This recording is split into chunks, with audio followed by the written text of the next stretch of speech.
Hello, Assalamu alaikum everybody. Hope you're all safe, sound, and healthy. And I'm back a bit late. Yes, I actually was supposed to have recorded a podcast about 2 to 3 days ago, but it's too cold.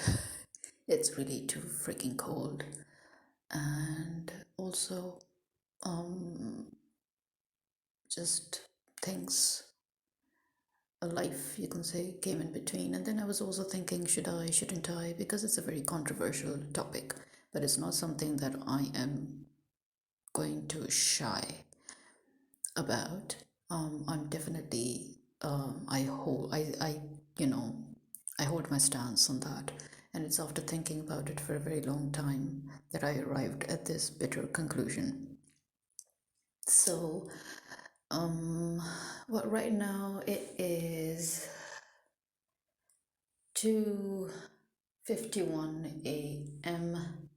and it is Monday, 8th January 2024. And instead of starting off with the topic that I was originally going to, um, you know, record this episode on, I am going to start with something that needs to be begun with, and that is the op-ed written by Imran Khan. Now, the op-ed that was written by Imran Khan at the request of The Economist, mind you, at the request of The Economist, this was a huge hit for The Economist, you can say. It was so popular that it ended up being the most viewed article of the magazine, so much so that they decided to repost it, to reshare it. And when they reshared the article, the viewership shot even higher to a colossal 4.4 million. This is something that, let me tell you very clearly, has never happened. The Economist, if you check out their most read ever in the past, it's always been maybe, 131, 171K. But 4.4 million is a whopping figure. And that is after they shared it for a second time. So that shows, number one, that the influence of Imran Khan on a global level has never dwindled. If anything, it has only risen. And that is something that people don't see happening. Remember that even when Imran Khan was elected Prime Minister of Pakistan, his popularity was said to have been even higher than that of Justin Trudeau of Canada. And even later on, when he was Prime Minister, his popularity remained. And then when he was ousted, his popularity shot through the roof. And when he was jailed, it, broke that roof. It broke the ceiling above the roof. So nobody's popularity can go higher the way Imran Khan's seems to just go higher and higher and higher, breaking all bounds. And this op-ed just proved it. All those naysayers, they've been given this shut up call just by the simple fact that the viewership was 4.4 million. The fact that our army tried to make a very pathetic attempt at shutting down Imran Khan's op-ed, shutting down in the sense that, they were trying to give their reply to his op-ed by trying to call him a liar and trying to say that everything was false and fabricated and blah, blah, blah. The army just became all the more smaller. So while his popularity kept shooting through the roof, their popularity just kept dropping and dropping and dropping and dropping with every time they opened their mouth, or every time they kidnapped a PTI member or the member's family or the member's children, or every time they went and beat up the civilians who were protesting, and every time they go around breaking the laws. They just get smaller and smaller and smaller, so much so that they're so diminished that they don't have anything left. And so, when they shoot their mouths off like that, they get even more unpopular, not just amongst the people of Pakistan, but then on a global level now, the army has become a laughing stock. The fifth columnists in Pakistan have become a laughing stock. And when they try to use their senseless journalists, you need to remember that those journalists are only with them because those journalists are not even qualified journalists on merit. I mean, after all, you need to remember that one of the basic problems that people like me have had with this country, and this is one of the basic problems that Imran Khan had with this country, is the fact that people are not here on merit. There is no meritocracy, okay? People are always coming through either nepotism or through bribery or through parachuting or whatever it is, connections. So people keep on coming through, the wrong way to get to where they are.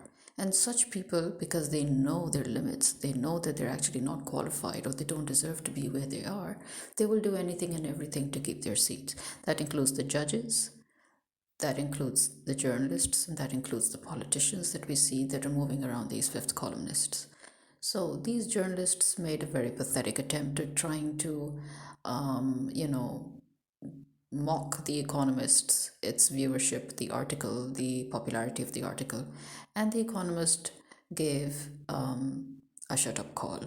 And it reminded them who they're dealing with. The Economist, first of all, let me remind you, is not just some small 2-bit, half-bit magazine. This is, one of the top magazines in the world. This is a magazine that is more than a magazine. This is something that has a membership to its viewership even.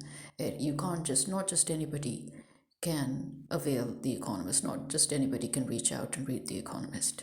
And The Economist is what I refer to in my language as specialized magazine. Okay, it's like how you have those certain magazines that belong to a special group of people, or they are formed by a special group of people for a certain special group of people in order to check the real insights of the industry. So that is how you have The Economist. It has specialized people that work on specialized items, that deal with specialized viewers. So they give them specialized insights. So, yeah, you need to keep that in mind before you try to go and degrade The Economist's team and think that, what did you think, that they were India's media? Or did you think that they were Pakistan's media? Or did you think that they were CNBC or CNN? Or did you think it was Sky News? Fox News? What did you think they were when you went out and tried to blab like an idiot? All you did was expose your own ignorance. Thank you very much. So, that out of the way, um, yes, some people might say that, yeah, it has also showed its effects by the fact that all those PTI members who were filing their nominations for the elections and their nominations are being rejected, just through lame excuses and all. It was just, a sham sort of a conduction of reviews where they just wanted to look for any way to object to them and to make them withdraw their nominations. So, yeah, a little bit of that has happened, that you can say an improvement has been shown, that now they are taking those documents, they are letting them file their nominations. But again, we people in Pakistan, we're still skeptical. We don't know if they're actually going to keep those documents, or if they're going to look for another way to make sure that those people do not run the elections. On the other side, then you've got Bilawal coming to Lahore, and then you realize why Lahore suddenly feels like Karachi. For the first time in history, Lahore is being unsafe. But if you have read a few of my posts on Instagram and Facebook, and if you have listened to my podcasts, my previous episodes, you would know that this is something that I've been predicting for a very long time. And the fact that they are, doing exactly, what I've predicted, it makes it all the more ridiculous, because I'm like, seriously, you people are so monotonous. Get creative already. Increasing crime rate in a place like Lahore, where you would never have any crime as such. The surge in crime and the inactiveness of the police, and the fact that, suddenly people are now beginning to synonymize Lahore with Karachi, that Lahore is becoming Karachi. And then you have, Bhutto, grandson, Bilawal, walking in, prancing in as if he's on a catwalk show or modeling show. He's just walking on carpeted. Thank you very much. Yeah. He told them to place carpets on the streets for him to walk on. So, and this is how he plans to do his campaign in Lahore, so that he can, run the election from Lahore, campaign his candidacy from Lahore. That ridiculous bit going on tells you why Lahore is becoming Karachi. And if Bilawal sets foot here, then you can rest assured you can say goodbye to Lahore. Now, speaking of crime rates, another thing that needs to be noted is the target killing of Maulana Masood Rahman Usmani. Now, this is a person whose name most people haven't even heard. Why? Because this was not a man who was always indulging in controversies or political controversies or scandals or anything. No, no, no. He was just a member of the Islamic Council, of the Sunni Council, and the actual work of the board of the council is to advise the government on religious matters. And he was in the board. And really, he just kept his head down and did his job. But so the fact that he was targeted like that, a quiet man that people mostly don't even know about because he just quietly did his job, the fact that he's targeted, that should make you think that my prediction about how the army never wanted the elections in the first place and that America is forcing them to conduct sham elections, very much so in the way that India orchestrated the sham elections in Bangladesh in order to work with Hasina Wajid. If you remember, she killed off her opponents in the Jamaat-e-Islami. She branded them traitors and she killed at least 6 or 7 of their leaders just so that she could kill off any and all opposition and be the sole campaign runner for the elections. And since then, I was very skeptical. I remember even before then, when I was in England, when I used to live there, and I had a lot of Bangladeshi friends, and we all had that same, I was like, why, I wouldn't call Bangladesh a democracy. And they're like, who does call Bangladesh a democracy? We don't even accept her. To us, she's a traitor. We don't even accept her. She's working with India and she's trying to basically, Bangladesh is not even a sovereign state as long as we have her because we're just under India. India takes away our market, it takes away everything, we're left with nothing. So then after that, when she goes for new elections, what does she do? Because she sees that the people don't like her and that there's a rising dissent against her and that she's getting very unpopular. So what does she do? Just to defeat her opponent, Mrs. Zia, who relied heavily on the Jamaat-e-Islami as a very strong group in Bangladesh, she decides to brand the Jamaat-e-Islami traitors and then she kills their leaders. And obviously that incited a full nationwide riot and protests and a lot of killings and a lot of injuries and a lot of beatings, and yet she still takes the throne. So remember how I've constantly said that India and America are the ones who are playing with our country, who are interfering. I remember that only recently I had this sort of an argument or a disagreement or a debate with an Indian friend who was like, your army is doing this, your army is doing that. I'm like, first of all, you do realize that Kashmir is the core reason, it's the source behind the unnatural donation of power to the army in Pakistan, right? Using Kashmir as an excuse, our army has been bolstering itself. Our army has been stealing from our land, stealing from our people, stealing from our taxes in the name of budget. And it has been encroaching upon our land in the name of Kashmir's conflict.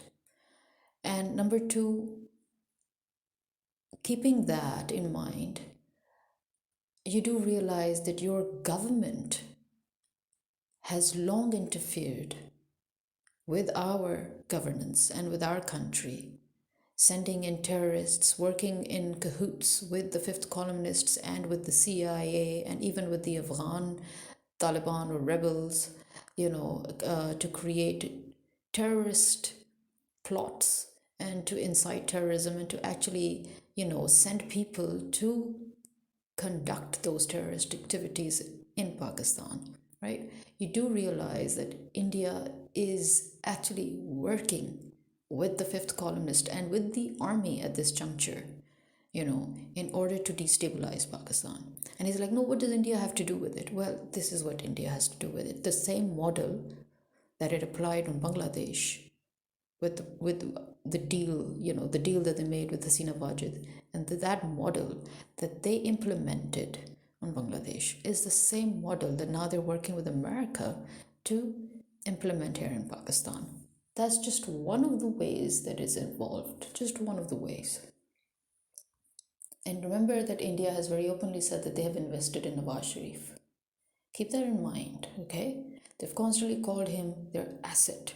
Remember that Nawaz Sharif actually gave jobs, or you could say he fabricated employment for a lot of India's raw agents, their spies, to allow them entry into Pakistan while he was still in the government. In his own factory, he forged their employment records so that they should be allowed into Pakistan. Keep that in mind as well. So, when you think of all of these things, then you would understand now what I'm going to say, which is the original topic that I was trying to, make this episode on, which I was thinking, should I or shouldn't I? And that is the bitter truth that the people of occupied Kashmir have been Pakistan's Achilles heel. They are the reason Britain was able to post fifth colonists in Pakistan. They are the excuse that is used to give the Pak army undue authority. Okay, so Kashmir was and is the reason why the USA and the UK have still been able to control the deep state in Pakistan. You need to understand that. Without that conflict, UK would never have been able to control Pakistan. Keep that in mind. So, the fact that we have been refusing to give up the Kashmir cause and our refusal to give US bases in Pakistan to wage war using our soil, these are the main reasons that I've said again and again. These are the main reasons why Imran Khan was almost assassinated twice and then he was ousted and put in jail under trumped up charges. Keep that in mind. Why? Because Imran Khan himself has now, in his op-ed, openly talked about it, about how he refused to give the US bases. This is something that I've said about 1,000 times already, that this is one of the main reasons why he was ousted. So he could have, if you remember, Bhutto also almost resolved the Kashmir conflict. And these are the words of Indira Gandhi, that Bhutto almost resolved the conflict of Kashmir, and Kashmir was going to have, Kashmir was going to be out of India's hands. But as we can see, Bhutto was also very timely killed. He was put to death. Again, what was the main reasons? He could have solved the conflict and regained Pakistan's sovereignty, because no excuse left for anybody to control the country or to make the army more powerful, number one. And number two, he was the one that downed the Israeli jets. Keep that in mind as well. So he was openly siding with Palestine. So again, we have the same thing. Imran Khan wants a neutral sovereign state, right? Number one, he did not want to give US bases. Number two, he wanted Kashmir's conflict to be resolved, right? So we need to give up this whole Kashmir cause for some time, okay? I'm sorry, but this is something you need to understand. At the end, we need to stop focusing on Kashmir. We need to stop focusing on Indian Muslims, because Kashmiri Indian Muslims were always used as hostages to blackmail Pakistan. I mean, for even something as pathetic and petty as a cricket match, remember? Because it was Sachin Tendulkar's last match before retirement. So India told Pakistan to, they did a match fixing and they wanted Pakistan to lose the match. For once, the Pakistani cricket team was not agreeing to play that game. And if you remember, then they very openly, it was on the record, they used the Indian Muslims as hostages. and threatened Pakistan to lose the match. If you remember, in that particular finals, um, our prime minister personally went and sat there to watch the match. And I think so did our president, the then president Zardari. Why? The then Prime Minister Gilani and the then President Zardari, if you remember, they were both there personally in the audience to watch the match because they were there to give orders to the team that they had to lose at all costs. So we need to stop having Achilles heels. We need to stop having these weaknesses. Indians, Muslims, and the occupied Kashmir of India, they're doing a very good job already as it is. Imran Khan has highlighted the Kashmir issue that was on the back burner. He made it a global issue once again, and he was ousted. So I think we need to give it a rest for some time. Okay, we need to focus on our own domestic interests. We need to lose UK and USA planted traitors first. We need to fortify our country. We need to sanction and punish USA and UK and India for terrorism, for crimes, for interference, okay, and for breaking the international law. And then we need to eliminate the deep state because that is all traitors planted by these countries, especially the UK and the US. And we need to restrict the authority and the powers of the establishment and the Pakistan army. And we need to eliminate the weaknesses that are allowing foreign interference. Okay? We need to eliminate the imposed conflicts and the imposed army. And when we have re-established ourselves as a strong, as a strong state on a strong footing, and then when we have put every institution in its rightful place and limited and restricted their powers the right way, then we may proceed to help Kashmir. Although I'm sure by then, things would have been sorted out. But in order to protect somebody else, you first need to be strong yourself. How can you protect somebody else when you are yourself exposed? You're yourself exposed to invasion or to damage or to any kind of loss. So you first need to fortify yourself. You need to steel yourself. You need to make yourself strong enough to take the hit in order to protect somebody else, right? And since India is claiming itself to be a superpower, which seriously, that is the biggest joke I've ever heard. India is not a superpower, nor will it ever be a superpower, I'm sorry to say. Again, why? Let me remind you that everything that India has is not on merit. There we go again. So everything that India has been handed over to them. It has been gifted to them by other countries. Okay, they became a global market because Pakistan was not allowed to be a global market. Keep that in mind. They became part of the prominent countries because they worked with those countries to help Israel's cause and to make sure that Pakistan does not be and fully independent sovereign state by constantly maintaining terrorist activities and interference. India could not even win a cricket match without it being gifted to them. Seriously. So yeah, so maybe the Kashmiris, if the Kashmiris are beginning to drink that Kool-Aid, thinking that India is a superpower, they might, choose to stay there. You don't know. Or they might choose to still go for independence, which again I say is their right. They have the right to choose. Keep that in mind. So, in any which way, we need to forego any and all reasons that have endangered our country's sovereignty. Because history is proof, okay? History is proof of the fact that Pakistan was originally the fastest developing country that was expected to be the most powerful country. It was known as a country that was developing overnight, and I quote that overnight. And China sat up Indonesia sat up, Malaysia sat up, Korea sat up. They were all like, okay, what the hell, what's your secret? And they took our blueprints, by the way. They came, they sent delegations. Korea actually stole our blueprints and then later on officially asked to borrow it. China borrowed our blueprints, Malaysia, Indonesia borrowed.